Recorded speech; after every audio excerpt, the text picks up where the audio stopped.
Welcome to all Indian recipe channel Tamil. இன்றைக்கி நம்ம சேனலில் என்ன பார்க்க போகிறோன்னா கேரட்டை வச்சு ஒரு அல்வா செய்ய போகிறோம். வாங்க எப்படி செய்யலான்னு பார்க்கலாம். முதல்ல ஒரு பாத்திரத்தை வச்சுக்கோங்க. நீங்கள் அடிகனமான பாத்திரமாக எடுத்துக்கோங்க. நான் குக்கரில் தான் இன்றைக்கி செய்ய போகிறேன். இதில் 3/4 லிட்டர் அளவுக்கு நம்ம பால் ஊற்றிக்கலாம். நான் 1/2 கிலோ அளவுக்கு கேரட்டில் அல்வா பண்ண போகிறேன். அதனால் 3/4 லிட்டர் அளவுக்கு நான் பால் எடுத்திருப்பேன்.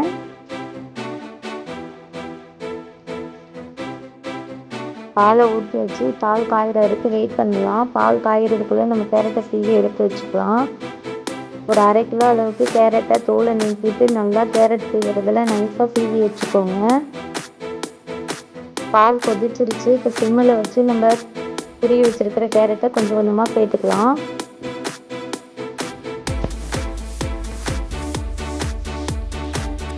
கேரட் அல்வா சாப்பிட்றதுக்கு ரொம்ப டேஸ்ட்டாக இருக்கும். குழந்தைங்க ரொம்ப விரும்பி சாப்பிடுவாங்க. ஃப்ரெண்ட்ஸ் குழந்தைங்களுக்கு ரொம்ப பிடிக்கும். நீங்களும் ட்ரை பண்ணி பாருங்கள். கேரட் வெந்து பால் வற்றி வர அளவுக்கு நம்ம வெயிட் பண்ணணும். அதுதான் கொஞ்சம் லேட் ஆகும். ஆனால் அல்வா செஞ்சதுக்கப்புறம் ரொம்ப டேஸ்ட்டாக இருக்கும். நீங்கள் ட்ரை பண்ணி கண்டிப்பாக பாருங்கள். கேரட் நம்ம உடம்புக்கு நல்லது. குழந்தைங்க அப்படியே கொடுத்தா சாப்பிட மாட்டாங்க. ஆனால் அல்வா செஞ்சு கொடுத்து பாருங்கள், நல்லா விரும்பி சாப்பிடுவாங்க.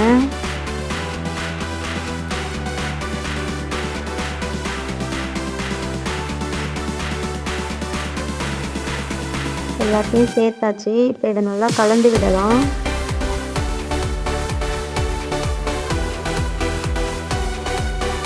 இந்த பாலில் கேரட்டு ஃபுல்லாக நல்லா வெந்து பால் வற்றி வரணும். அது வரைக்கும் வெயிட் பண்ணி தான் வேக வைக்கணும்.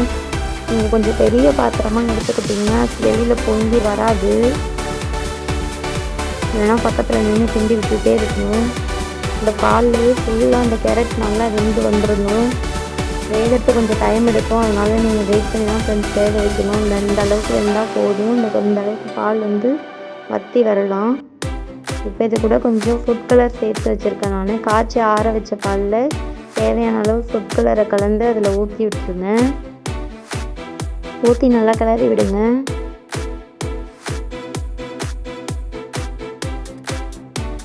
அடி பிடிக்காமல் கிளறி விட்டுக்கிட்டே இருக்கணும் பக்கத்தில் நின்று.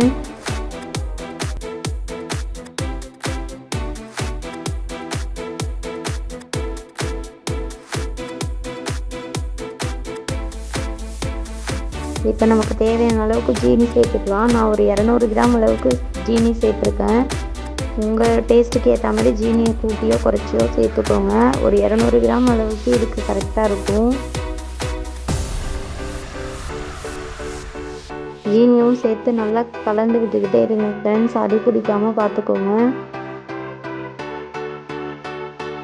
இந்த ஸ்டேஜில் நம்ம ஏலக்காய் தூள் கொஞ்சம் சேர்த்துக்கலாம். ஜீனி நல்லா கலந்து வந்துருச்சு பாருங்கள். பாத்திரத்தில் ஒட்டாத இருக்குது. இந்த அளவுக்கு கலந்து வச்சுக்கோங்க. இப்போ நம்ம நெய்யில் வறுத்து வச்சுருக்கிற முந்திரி, பாதாம், திராட்சை எல்லாத்தையும் சேர்த்து அது கூட கலந்துக்கலாம். நெய்யை எப்பொழுதுமே நான் கடைசியில் தான் ஃப்ரெண்ட்ஸ் ஊற்றுவேன். நீங்கள் நடுவில் ஊற்றணுன்னா கூட ஊற்றிக்கலாம்.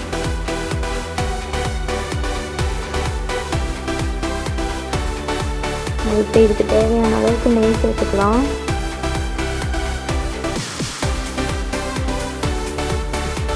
ஒரு 50 கிராம் அளவுக்கு நெய் ஊற்றினீங்கன்னா கரெக்டாக இருக்கும். நெய்யை ஊற்றி நல்லா அடி பிடிக்காமல் கிளறி விட்டுக்கிட்டே இருங்க.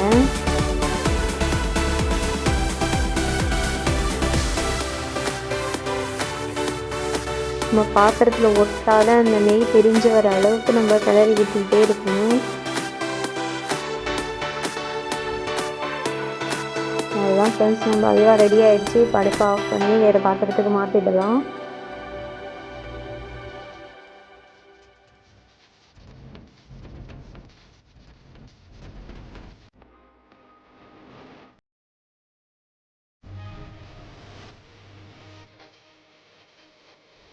அரை கிலோ கேரட் எடுத்திங்கன்னா உங்களுக்கு இந்த அளவுக்கு அல்வா கிடைக்கும்.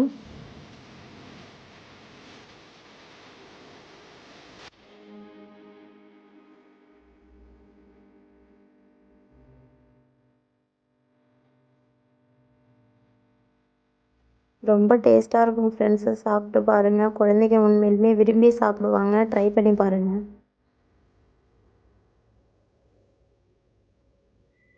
இந்த வீடியோ பார்த்ததுக்கு நன்றி. நம்ம சேனலில் போடுற வீடியோ உங்களுக்கு உடனே சேரணும்னா சப்ஸ்கிரைப் பண்ணுங்கள், ஷேர் பண்ணுங்கள், லைக் பண்ணுங்கள்.